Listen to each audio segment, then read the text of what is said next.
আপনারা জানেন যে গত 8 মাস যাবৎ সিটি কর্পোরেশন ডেঙ্গুকে এবং পাবলিক হেলথকে খুব সিরিয়াসলি নেওয়ার কারণে আমরা পিরিয়ডিক্যালি কিন্তু 2-3 মাস পর পরে মিডিয়াকে ডেকে আমরা কি কাজগুলো করছি সেটা কিন্তু আমরা চেষ্টা করছি বোঝার, মানে এই বার্তাগুলো জাতির সামনে তুলে ধরার জন্য।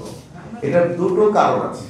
একটি হচ্ছে আমরা চাই আমাদের মশা এবং পাবলিক হেলথ নিয়ে প্রচুর কন্ট্রোভার্সি হয়েছে বাংলাদেশে, এবং বিশেষ করে সিটি লেভেলে কন্ট্রোভার্সিটা অনেক বেশি।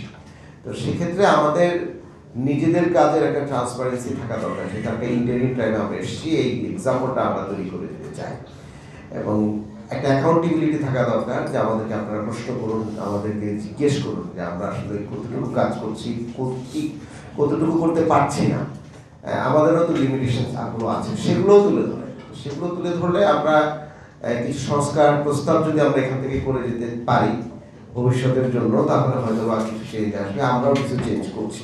এই দুটো স্পিরিট থেকেই কিন্তু আমরা আপনাদের সাথে বসছি।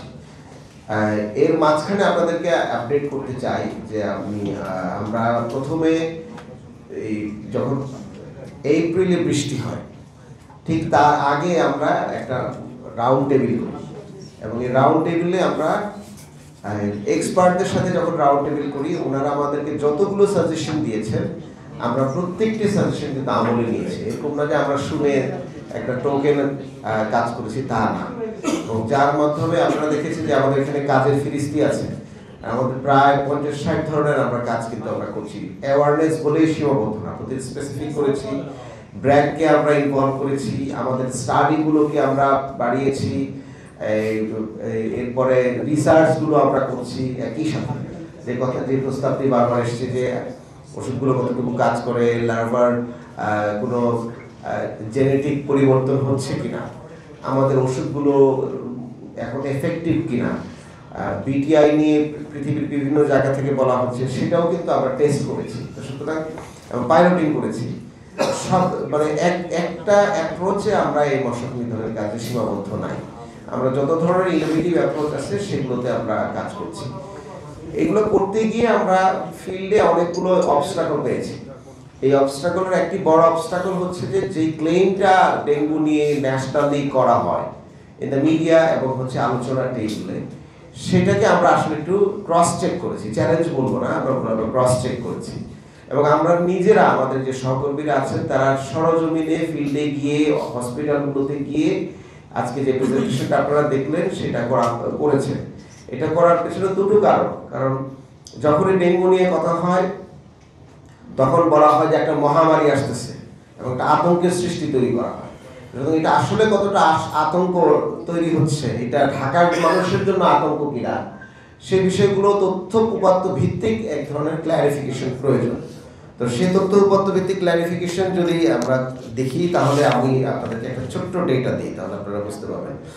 এক নম্বর হচ্ছে যে 2024-এ তো আপনারা জানেন যে এই মানে অগাস্ট পর্যন্ত সরকারি অফিসগুলোর মধ্যেও, স্পেশালি জুলাই, অগাস্ট, সেপ্টেম্বর সরকারি অফিসগুলোর মধ্যেও মানুষজন হসপিটালেও যাওয়া বন্ধ করে দিয়েছে। সুতরাং 2024-কে আমরা কোনো ধরনের ডেটার বেসলাইন করতে পারি না, বিকজ অফ ইনস্টেবিলিটি এবং অন্যান্য সমস্যার কারণে। তো 2023-এর ডেটা যদি আমরা ধরি, তার সাথে যদি কম্পেয়ার করি, তাহলে আমরা জুলাই মাসে 2023-এর রোগী ছিল ঢাকা নর্থ সিটি কর্পোরেশনের 6,850 জন। তো সেখানে আমাদের এবারের রোগী আমরা হয়েছে 8,444 জন রোগী, আমরা ডেঙ্গু রোগী যারা হসপিটালে ভর্তি হয়েছে। 1,30,00,000 মানুষের শহরের স্ট্যাটিস্টিক্স বলছি, এটা কিন্তু একটা গ্রামের স্ট্যাটিস্টিক্স না। এবং সেখানে 14 জন মারা গিয়েছেন, 5 জন নর্থ সিটি কর্পোরেশন থেকে রোগী মারা গিয়েছে। এবং এই মারা যাওয়ার পেছনেও অনেক কারণ আছে, আপনারা জানেন। প্রপার ট্রিটমেন্টটা ঠিকমতো হয়েছে কিনা, হসপিটালগুলো এক্সপার্ট কিনা, হাসপাতালের ডাক্তাররা এটা ঠিকমতো পরিচর্যা ঠিকমতো করতে পারছেন কিনা, ডেঙ্গুর চিকিৎসার একটা প্রোটোকল আছে, সেই প্রোটোকলগুলো ফলো করা হচ্ছে কিনা। সুতরাং ওখানেও ওনারাও আমাদের সহকর্মী, সরকারি প্রতিষ্ঠান, সেখানেও আমরা অবশ্যই সহকর্মী আছে, আমরা কোনো মৃত্যু চাই না।